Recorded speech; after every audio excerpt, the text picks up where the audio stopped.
Welcome back. How can a conflict happening thousands of kilometers away slowly affect daily life inside India? How can tension in the Middle East eventually lead to something unexpected, fewer meals being cooked in restaurants and falling food demand across the country?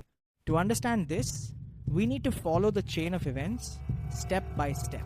In today's world, countries are deeply connected through trade, energy supply, and financial markets. Because of this connection, a conflict happening far away does not stay isolated.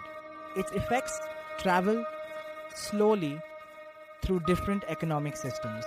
Sometimes the impact is not immediate.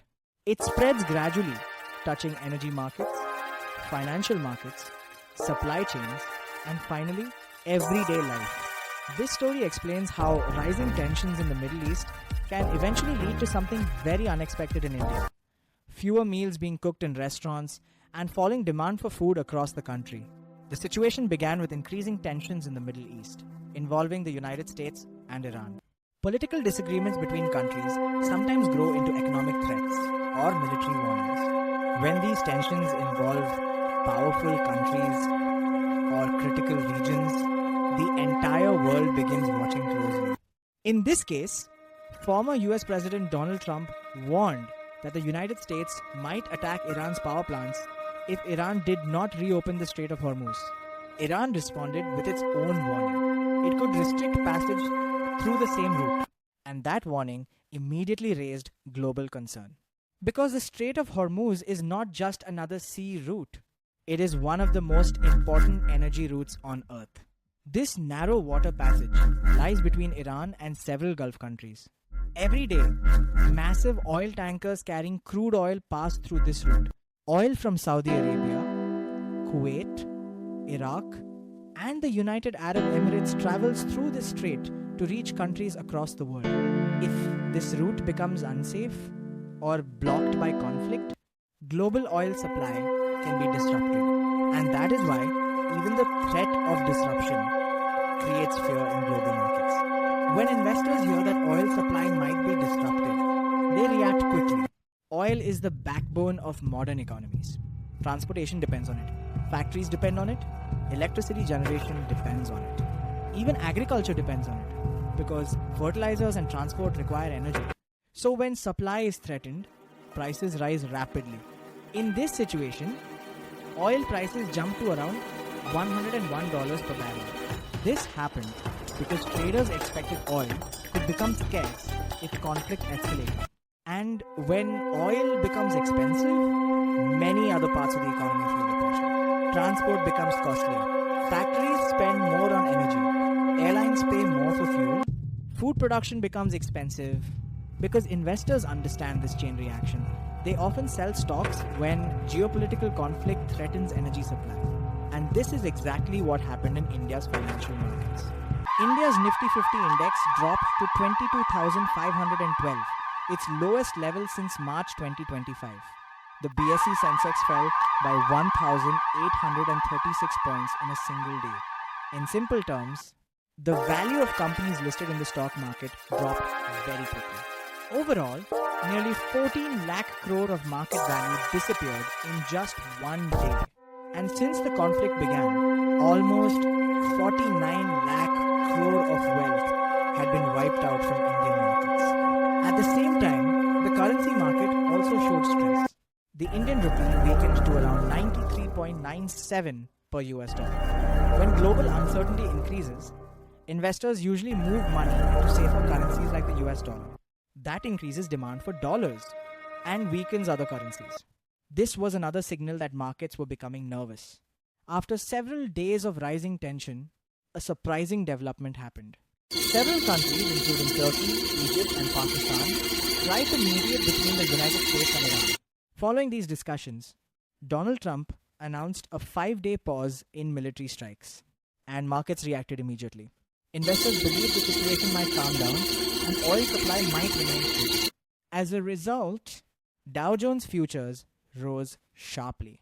India's GIF Nifty index jumped about 3.1%. Oil prices fell nearly 10%. This shows how sensitive financial markets are to geopolitical news. Even a temporary pause can change expectations quickly. However, Experts warned that the situation remained uncertain. A 5-day pause does not guarantee long term stability. The risk was still present.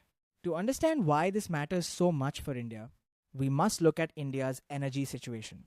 India imports about 88% of the crude oil it uses. This means the country produces only a small portion domestically. Most oil must be purchased from other countries, and a large share of this oil comes from the Gulf region. Around 40% of India's crude oil imports come from Gulf countries, depending even higher for cooking gas. About 90% of India's LPG imports come from the same region, and roughly 60% of natural gas also comes from there. India consumes around 5 million barrels of oil every day. With demand this large, even a small disruption in supply can quickly create pressure. In fact, early warning signs were already visible. Between March 1 and March 18, India's crude oil imports had already fallen by about 23% compared to the previous year.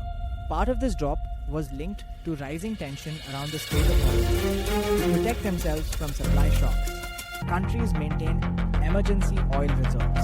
India also created such reserves called strategic petroleum reserves. These are underground storage facilities designed to hold large quantities of crude oil for emergencies. India's main reserve locations are in Andhra Pradesh and Karnataka. Together, they can store about 5.33 million metric tons of crude oil. However, the reserves are not always completely full. Currently, they're about 64% full. This equals roughly 3.37 million metric tons, or about 24.7 million barrels of oil. At India's current consumption level, this amount would last only around 5 days. Compared to countries like the United States or China, India's reserves are relatively small. Those countries maintain stockpiles that can support them for weeks, sometimes months. India plans to expand its reserves with new facilities in Odisha and Karnataka, but those projects are still under construction. As energy supply became uncertain, the effects slowly started appearing inside the country. One of the most important household fuels in India is LPG.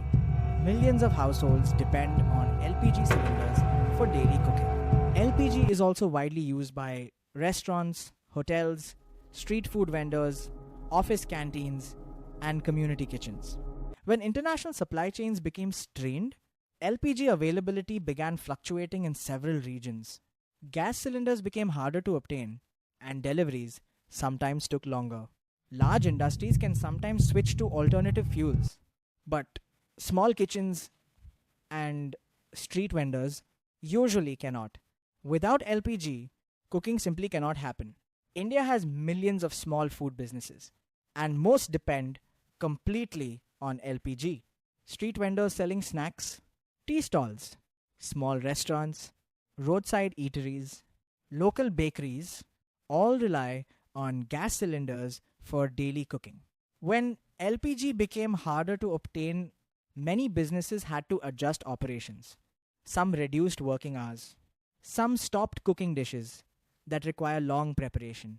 Some temporarily closed their shops. At first, this may seem like a small change, but this sector plays a major role in the food economy. These businesses buy large quantities of ingredients every day: flour, cooking oil, vegetables, spices, meat. When cooking slows, their demand for these ingredients also drops. Over time, India began seeing a decline in demand for several food commodities. The biggest decline appeared in products used heavily by small food businesses. For example, wheat flour sales dropped by about 5 to 7%. Bakeries and biscuit makers reduced production because LPG supply became uncertain. Demand for maida, used in bakery products, also declined. At the same time, a new wheat harvest arrived in markets. Normally, strong demand from food industries absorbs this supply. But weaker demand meant prices faced downward pressure. The edible oil market was hit even harder. Restaurants and street vendors are among the largest buyers of cooking oil. Many snacks and fast foods require deep frying, which uses large amounts of oil. When these businesses slowed operations, institutional demand for cooking oil dropped by 30 to 35%. Palm oil consumption fell sharply. Overall, edible oil demand declined by about 6%. Interestingly, prices did not fall as much as expected. This happened because global supply remained tight and the Indian rupee had weakened. Since edible oil imports are priced in dollars, a weaker rupee makes them more expensive. Gram flour besan also saw reduced demand. Besan is widely used for fried snacks like pakoras and bhajiyas because street vendors were cooking less. Demand for gram flour dropped around 10 to 12%. Chicken consumption also declined. Restaurants and fast food outlets are major buyers of poultry. When these businesses reduce operations, orders fall quickly. Chicken consumption dropped about 20 to 25%. This story shows how a global conflict can travel through many systems. It begins with geopolitical tension. That tension threatens oil supply routes. Oil prices rise. Financial markets react. Energy shortages appear. Cooking gas becomes scarce. Restaurants reduce operations. Food demand falls. Agricultural markets feel the impact. And stock markets respond to slower economic activity. What begins as a conflict thousands of kilometers slowly reach everyday life. Sometimes the first visible sign of a global crisis is not in political headlines, but in something very ordinary, like an empty kitchen or a closed food stall. Stay safe, everyone, and subscribe to the channel for more such daily stories and updates. See you in the next one.